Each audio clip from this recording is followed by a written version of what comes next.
Steve Adubato, it is my honor to talk to, once again, our good friend, Rodger DeRose, President and Chief Executive Officer of Kessler Foundation. Rodger, there's a crowd gathering here in West Orange, New Jersey for this extraordinary event, Life After Stroke, Innovations in Research, Reclaiming Life and Regaining Independence.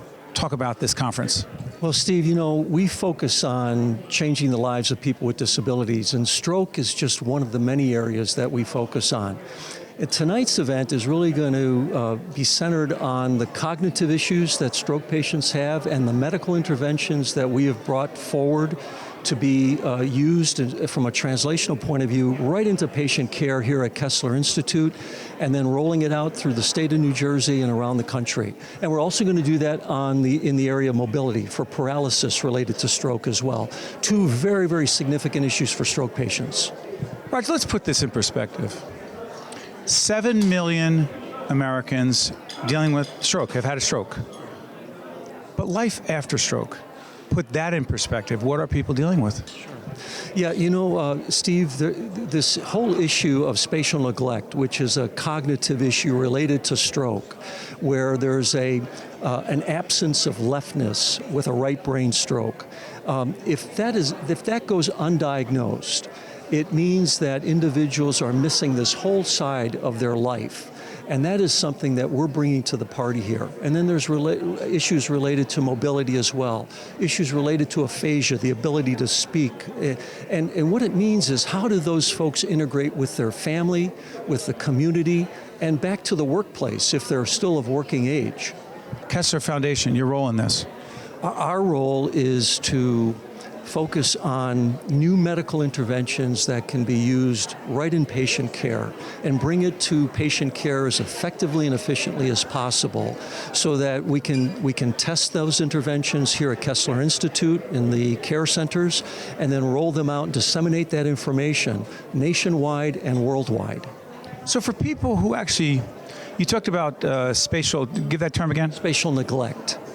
For people who are not properly diagnosed, who have spatial neglect, this whole left side, they're not seeing what the rest of us see. They're not able to navigate and negotiate, right? Exactly. It's almost as though the brain's GPS system, Steve, misses the left side. So if you were to ask them to look at a clock and then draw that clock, they would draw half of it. They would draw the right-hand side.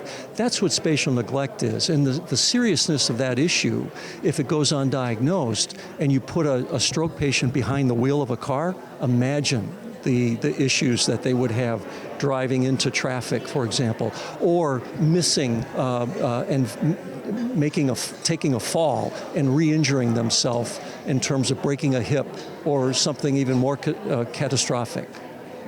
Thank you, Rodger. Thank you, Steve. Appreciate it. Audrey Cebulski is a Prism goggles participant. Let me tell you something about Audrey. Retired real estate agent, mother, grandmother, and there's a misprint.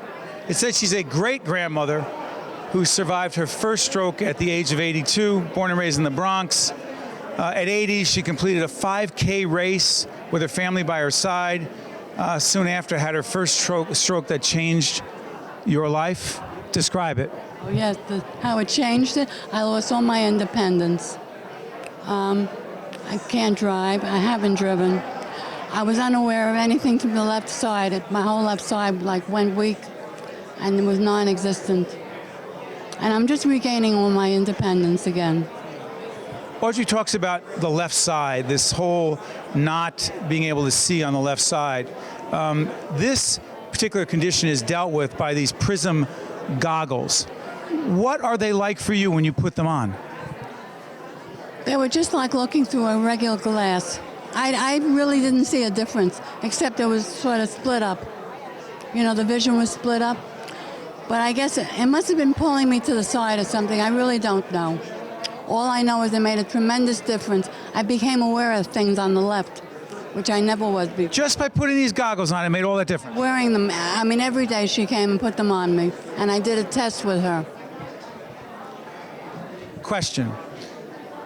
There are 7 million people dealing with strokes in this nation. Well, people like yourself who are healthy, work out, how do you keep such a positive, upbeat attitude dealing with what you're dealing with? I want to get back to the way I was, and the only way I'm going to get back to the way I was is to work for it. Nothing comes easy. I have to work. I have to work to get to the way I was before. Nobody's just going to say, here's your left side back, here's your vision back, here's your driving ability back. Nobody's going to give that to you. You have to work for it. So anything that was offered to me, including the prism goggles, I accepted. If it helps me, I'll do it. How did you even find out about these goggles? I was in Kessler in Saddlebrook in the hospital. And I think it was one of the occupational therapists said I was a perfect candidate because I wasn't aware of anything to the left of me. That's that whole spatial issue, right? Yeah. Yes, it's spatial. And if I lost anything, I started to look on my left. It was always on my left. Wasn't even aware of it. Was not aware of it at all. And that means there are a whole range of people, a significant number of people, I don't know the number, of people dealing with a stroke, who have this problem on the left side. They don't have the mobility. They don't see what the rest of us see.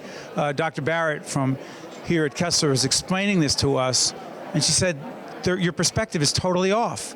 And so for you, you've gotten the advantage of seeing that. For others, they need to get access to it, don't they? Yes, absolutely. It should be open for everybody that has that problem.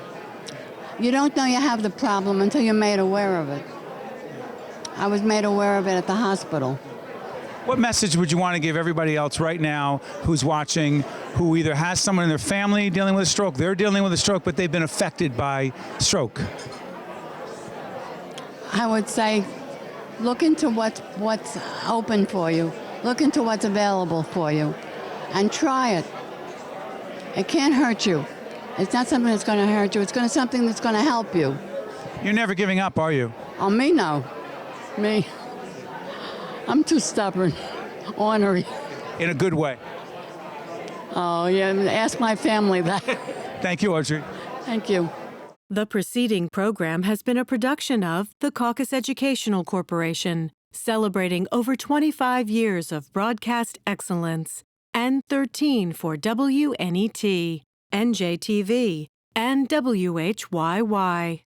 Funding for this edition of Caucus New Jersey has been provided by Adler Aphasia Center, RWJ Barnabas Health, Seton Hall University, PSC&G, New Jersey Sharing Network, NJM, and by Josh S. Weston. Promotional support provided by NJ.com, Small News, Big News, True Jersey, and by Commerce Magazine. Transportation provided by Airbrook Limousine, serving the metropolitan New York, New Jersey area. Caucus New Jersey has been produced in partnership with TriStar Studios.